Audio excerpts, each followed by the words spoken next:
اور اگر واقعتاً مسجد اقصی اور مسجد قبۃ الصخرہ گرا دیے جاتے ہیں، جو طوفان اٹھے گا عالم عرب میں، یہ حسنی مبارک ہو یا شاہ خالد ہو یا کوئی اور ہو، یہ نہیں روک سکتے اس طوفان کو۔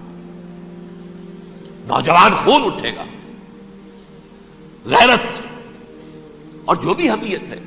مسلمان ان پڑھ سے ان پڑھ اور بالکل بے دین، وہ بھی مسجد کی حرمت پر کٹ مرنے کو تیار ہو جاتا ہے۔ مسجد تو بنا دی شب بھر میں، ایمان کی حرارت والوں نے، من اپنا پرانا پاپی ہے، برسوں میں نمازی بن نہ سکا۔ وہ چاہے کانپور کی مسجد سے مسلمانوں نے جانے دی ہیں، چاہے وہ شہید گنج کی مسجد تھی مسلمانوں نے جانے دی ہیں، چاہے نماز نہ پڑھتے ہو، لیکن یہ جو حرمت اور یہ جو حمیت اور یہ غیرت ہے، اس سے جو طوفان اٹھے گا یہ ہوگا اس ملحمۃ العظمی، اس کی طرف پیش رفت ہو رہی۔ کتاب الملاحم سے احادیث کے حوالے سے کہ جن جنگوں کا حوالہ دیا حضور نے، پیشن گوئی کی ہے، اس کا نقطہ آغاز تھا خلیج کی جنگ۔ صدام حسین نے اسے کہا تھا یہ مدر آف وارز ہے، ام المحارب، یہ ایک جنگ نہیں ہے۔ اس کا نقشہ بھی حدیث میں موجود ہے، پیشن گوئی موجود تھی، اس وقت بھی ہم نے شائع کی تھی۔ لیکن اس میں جو جنگ اب ہونے والی وہ الملحمۃ العظمی۔ ملحمہ کسے کہتے ہیں؟ لحم گوشت کو کہتے ہیں، اور قصائی کی دکان کو عربی میں ملحم کہتے ہیں، جہاں گوشت کے ٹکڑے کیے جاتے ہیں۔ آج کل مشینوں سے ہوتے ہیں، اب جو ہے وہ ہاتھ سے چھریوں سے نہیں ہوتے، لیکن ٹکڑے ہو رہے ہوتے ہیں، جسموں کے چیتھڑے اڑ رہے ہوتے ہیں۔ ملحمہ، یہی لفظ استعمال کیا تھا حضرت سعد ابن عبادہ نے رضی اللہ تعالی عنہ یوم فتح مکہ۔ ان کے دل میں تھا کہ اب ہم انتقام لیں گے ان عربوں سے، ان قریش سے۔ الیوم یوم الملحمہ، الیوم یوم الملحمہ، یہ کہتے ہوئے جا رہے تھے، ایک خاص کیفیت۔ آج ہے گوشت کے ٹکڑے اڑانے کا دن۔ حضور سے کہا کسی دن جا کر کہ سعد تو یہ کہہ رہے ہیں الیوم یوم الملحمہ، الیوم یوم الملحمہ۔ حضور نے فرمایا نہیں، ان سے کہو جا کر الیوم یوم المرحمہ، الیوم یوم المرحمہ، آج رحمت کا دن ہے، آج تو میں ان سب کو معاف کروں گا۔ لا تثریب علیکم اليوم، میں تم سے وہی بات کہہ رہا ہوں جو میرے بھائی یوسف نے کہی تھی اپنے بھائیوں سے، اذهبوا فانتم الطلقاء، جاؤ تم سب کے سب آزاد۔ وہ ملحمہ ہے جس کو کہ حضور نے حضرت معاذ بن جبل رضی اللہ تعالیٰ عنہ، اس کی روایت ہے، اس میں سے جو ابو داؤد میں روایت آئی ہے اس میں الملحمۃ العظمی، عظمی مؤنث ہے اعظم کا۔ آپ کہتے ہیں جنگ عظیم اول، جنگ عظیم دوم، عظیم کا باپ ہو گیا اعظم، سب سے بڑا، اور اس کا مؤنث ہے سب سے بڑی، عظمی۔ الملحمۃ العظمی، سب سے بڑی لڑائی۔ میرے نزدیک یہ وار کے معنی میں نہیں ہے، بیٹل کے معنی میں۔ انگریزی میں یہ دو لفظ علیحدہ ہیں، وار، بیٹل۔ وار سالوں کو محیط ہوتی ہے، بیٹل کسی ایک خاص جگہ پر جو لڑائی ہوتی ہے اس کو کہتے ہیں۔ حضور کے اور قریش کے درمیان 6 سالہ وار تھی، جنگ تھی، لیکن battles, battle of Uhud, battle of Badr, یہ بیٹلز تھی، لڑائیاں تھیں۔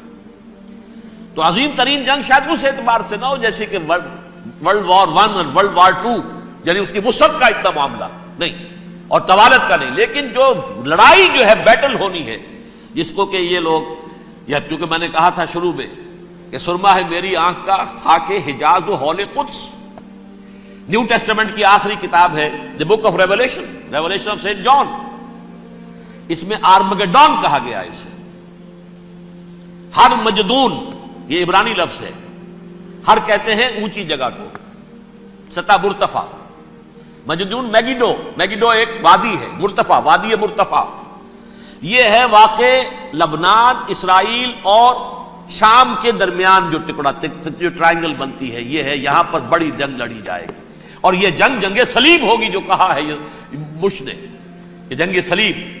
سیکنڈ ملینیم شروع ہوئی تھی تو پہلی صلیبی جنگ ہوئی تھی، تھرڈ ملینیم شروع ہوا ہے، یہ سیکنڈ صلیبی جنگ ہے، یہ کروسیڈ ہے۔ اور میں اس مرتبہ امریکہ گیا تھا تو پہلی مرتبہ مجھے وہاں ایک رسالہ ملا ٹرمپٹ نام کا۔ یہ امریکہ کے جو بہت ایکسٹریمسٹ قسم کے پروٹیسٹنٹس ہیں، یہ ان کا رسالہ ہے، اور ان کے بارے میں اب کہا جا رہا ہے وہ کرسچین زائنسٹ ہیں۔ آپ شاید پہلی مرتبہ یہ لفظ سن رہے ہوں۔ زائنسٹ تو ہم سمجھتے ہیں یہودیوں کو، کرسچن زائنسٹ وہ ہیں جو ہیں تو عیسائی پروٹیسٹنٹس ہیں، لیکن اسرائیل کے وہ حمایتی یہودیوں سے بڑھ کر ہیں۔ یہ میری کسی پہلی تقریر میں شاید بہت سے حضرات کو یاد آ جائے، میں نے کہا تھا 4 سال پہلے ہمارا تنظیم اسلامی کا ایک کنونشن ہوا تھا ہوسٹن میں، امریکہ کا جنوبی علاقے کا شہر ہے۔ ایک سیشن اس میں ہم نے رکھا تھا انٹرفیتھ، ایک عیسائی کو بلایا تھا، ایک یہودی بہت بڑا وہاں کا عالم ہے اس کو بلایا تھا۔ اس یہودی عالم نے ڈاکٹر وشوگراڈ، جو وہاں کی یونیورسٹی میں پروفیسر ایمیریٹس ہے، اس نے کہا تھا کہ یہ اسرائیل کو تو سپورٹ کر رہے ہیں عیسائی، ہم تو نہیں کر رہے۔ جو پریکٹسنگ یہودی ہیں وہ زیادہ اسرائیل کے حق میں نہیں تھے، یہ تو سن 67 کے بعد انہوں نے اسرائیل کو تسلیم کیا ہے۔ وہ تو منتظر تھے کہ ہمارا مسیحا آئے گا تو اس کی قیادت میں جنگ کریں گے، جیسے شیعہ منتظر تھے کہ مہدی موعود آئیں گے تو پھر ہم کچھ کریں گے۔ وہ امام خمینی نے کہا بھائی جب وہ موعود آئیں گے آ جائیں گے، لیکن ہم کچھ راستہ کے لیے۔ زائنسٹ نے آگے بڑھ کر ریاست قائم کر لی، اور جب یروشلم پر بھی پورا قبضہ کر لیا، تب جو ہے در حقیقت مذہبی یہودی جو ہے پھر انہوں نے اپنایا ہے، اون کیا ہے، اور نئے سیٹلمنٹس جو بھی بنے ہیں وہاں پر اسرائیل میں، اس میں اکثر و بیشتر مذہبی یہودی آیا، اور بروکلن کے علاقے سے سب سے بڑھ کر آئے ہیں، جو امریکہ میں نیو یارک کا ایک جنوبی علاقہ ہے، بہت بڑا یہودیوں کا بہت بڑا گڑھ ہے۔ نیو یارک کو جیو یارک بھی کہا جاتا ہے، وہ تو اصل میں مرکز جو ہے وہ تو یہودیوں کا ہے۔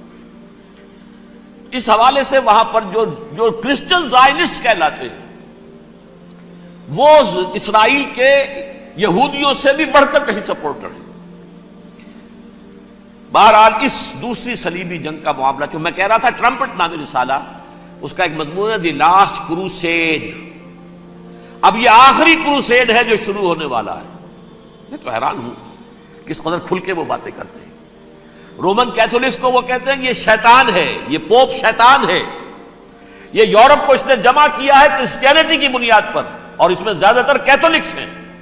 آپ کو معلوم ہے برطانیہ بڑی مشکل سے شامل ہوا ان کے ساتھ، اس لیے کہ وہ پروٹیسٹنٹ کا سردار تھا، ابھی پوری طرح نہیں ہے۔ یورپ جو ہے وہ رومن امپائر دوبارہ یہ کھڑی کر رہا ہے، اور در حقیقت یہ جو ہے یہودیوں سے بھی چھیننا چاہتے ہیں اسرائیل کو اور فلسطین کو، اور مسلمانوں سے بھی، اور یہ وہی کروسیڈ جو تھے اربن ثانی کے، اس کی تیاری کر رہے ہیں تاکہ وہاں پر عیسائی حکومت قائم ہو جائے، کیتھولکس کی، پوپ کی حکومت قائم ہو جائے، جیسے ایسٹ تیمور میں کر دی ہے۔ ایسٹ تیمور میں کون سی حکومت بنی ہے؟ رومن کیتھولک اسرائیل میں بنے، تاکہ یہ سارے مقامات مقدسہ جہاں اسرائیل پیدا ہوئے، بیت حضرت مسیح پیدا ہوئے، بیت الحم کہاں ہے؟ وہی ہے کہ نہیں؟ جہاں سے ریزریکشن ہوا ان کے خیال میں وہ کہاں ہے؟ وہیں پر ہے کہ نہیں؟ بڑے بڑے گرجے ان کے وہی ہیں۔ تو اس اعتبار سے ان کا کہنا یہ ہے یہ لاسٹ کروسیڈ کی تیاری ہو رہی ہے، یہ کیفور، اور ان کا کہنا یہ ہے کہ یہ پوری طاقت نیٹو کی جو ہے، یہ پہلے جرمنی سے لائی گئی بوسنیا، انہوں نے خود وہاں جنگ کروائی، انہوں نے خود وہاں پر ایتھنک کلینسنگ کروائی، پھر خود مصالحت کے لیے آ گئے، پھر کوسوو میں انہوں نے خود آگ بھڑکائی۔ یہ میں نہیں کہہ رہا، یہ وہ ٹرمپٹ رسالہ امریکہ سے چھپنے والا پروٹیسٹنٹس کا رسالہ ہے جو یہ کہہ رہا ہے۔ پھر انہوں نے کوسوو کے اندر کروایا، اور پھر وہ وہاں پر پیس فورس کی حیثیت سے آ گئے۔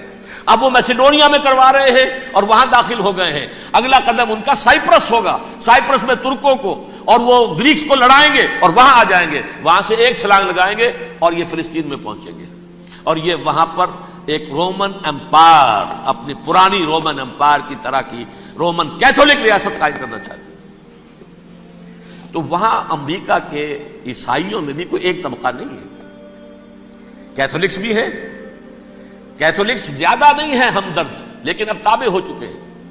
اسحاق ریبین نے جب یہ پیس ٹاک شروع ہوئی تھی، آپ کو یاد ہوگا شاید، کہ جب وہ آیا تھا واشنگٹن سے واپس فلسطین اسرائیل، تو پہلے روم میں رکا for an audience with the pope, اور پوپ کو اس نے ایک مرتبان سا پیش کیا تھا، حضرت سلیمان علیہ السلام کے زمانے کا مرتبان، اور کہا تھا دیکھیے 3000 برس تک ہم نے اس کی حفاظت کی ہے، اب یہ میں آپ کے حوالے کر رہا ہوں۔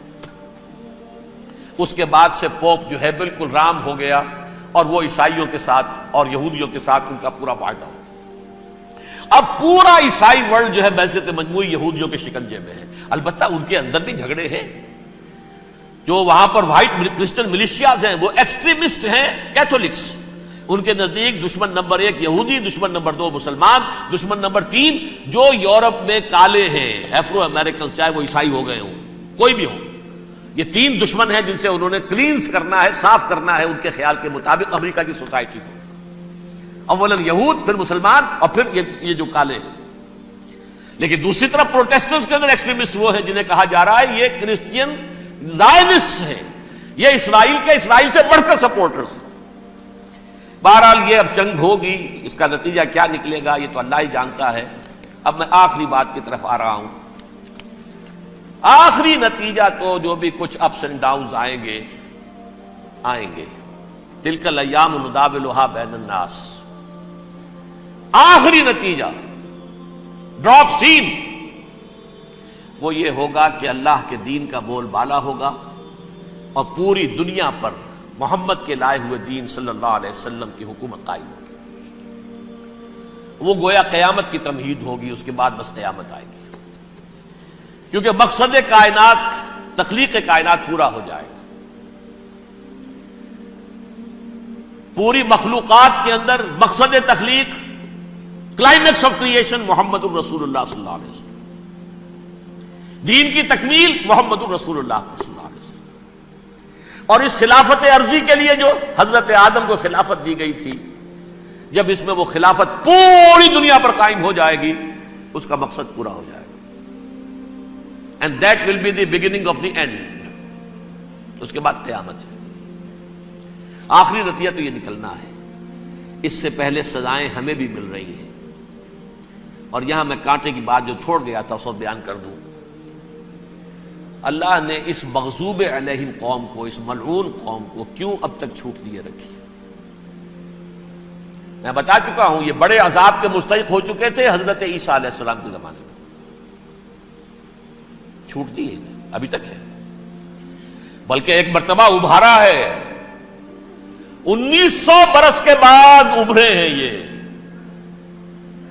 بالفور ڈیکلریشن 1917 سن 70 عیسوی کے بعد، تقریباً 1900 برس، 1850 برس تو ہے کم سے کم.